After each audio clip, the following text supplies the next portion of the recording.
Hello, girls. This is your dad, and I'm making this video because I'm concerned that I don't know how long it's going to take before I can see you again. I'm missing out on so much, and it hurts. It hurts me badly. It hurts me deeply. Um, and I know you guys are young right now. Nessa, you're 8. Megan, you're 5. And you don't understand everything, but you do know that I'm not there. And maybe deep down you're wondering why. Um, and I wanted to make a video in case I'm not around to be able to tell you why. Um, because at the end of the day, I just want you to know that I love you, and I always have loved you. And it breaks my heart every day that I can't see you. There's not a day that goes by that you two don't come into my mind some kind of way. And it's been a it's been a severe struggle for me, mentally, physically, emotionally. Um, to try to, I mean, I've done everything that I can, and I'm not rich. I don't have a lot of money. Um, and unfortunately, that's a problem. I wanted to go through some things. I have a short amount of time to do it, but recently I've been diagnosed with congestive heart failure and hypertension,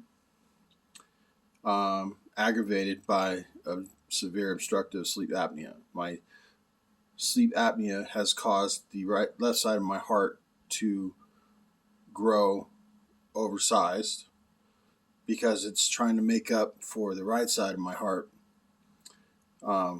not functioning properly. I have had 37 episodes of apnea in 1 hour, and it's considered severe, and it's having a detrimental effect on my overall health. Now I know that it's not a death sentence, um, but I'm on a regimen of medications, and I personally, I feel there's a lot of contributing factors, but at the end of the day, I think the one thing that has contributed the most to it is stress. Um, and the heartache, the pain that I've gone through by not, I'm failing, just by failing to be able to be there. And the last thing I ever want is for you girls to think that I just gave up or that I just stopped trying. Don't ever think that, because that's not the case. And I'm going to play some things here for you. I don't know, when you're older, you'll see this maybe. But if I don't put it up now, if something happens to me tomorrow, then you'll go the rest of your lives never knowing. So that's kind of my motivation for doing this. So I want you to understand that you're going to hear some things. This is not an attack on your mother. These are just facts of what I've gone through. That's it. I know you guys love your mom. And I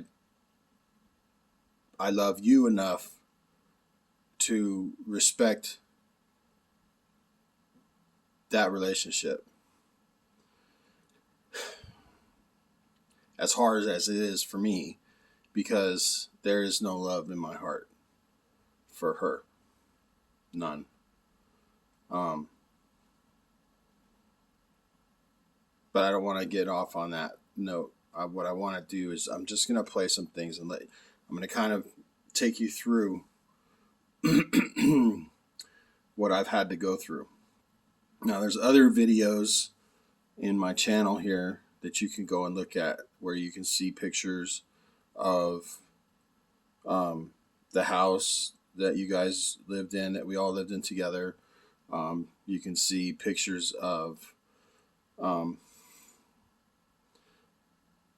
some of the other things that I can't show here because I don't have the ability to put all of this together.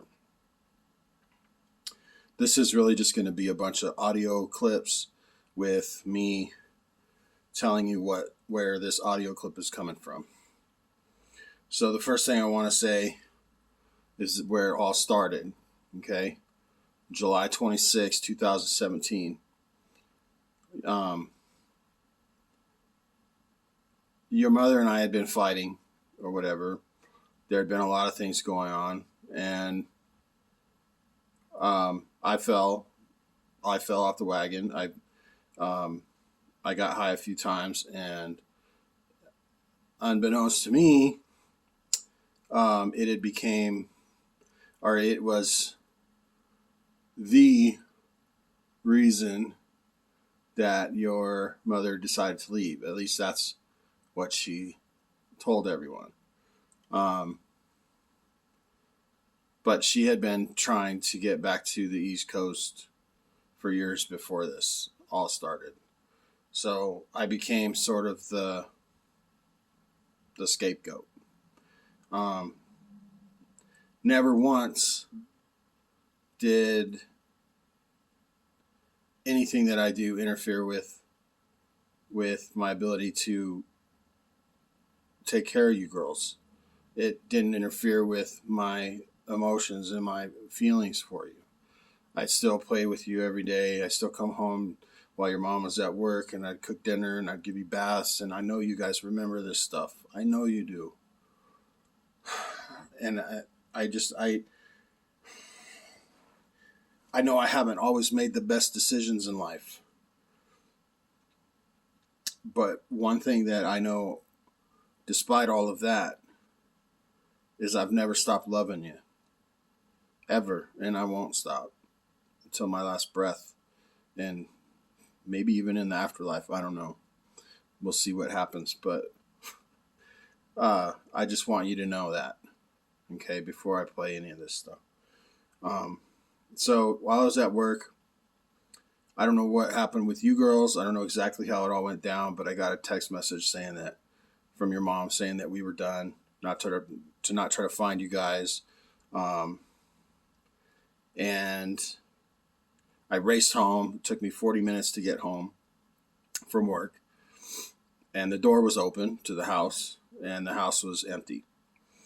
All the blankets, sheets, pots, pans, dishes, plates, silverware, cookingware, all of that kind of stuff was gone.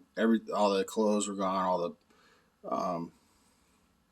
food, mostly the food was gone.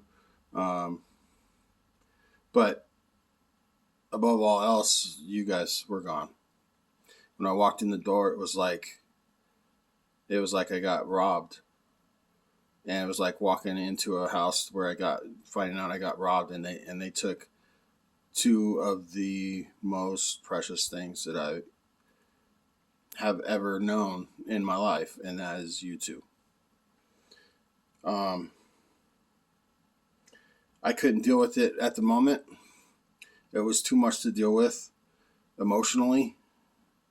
So I changed the locks and went away.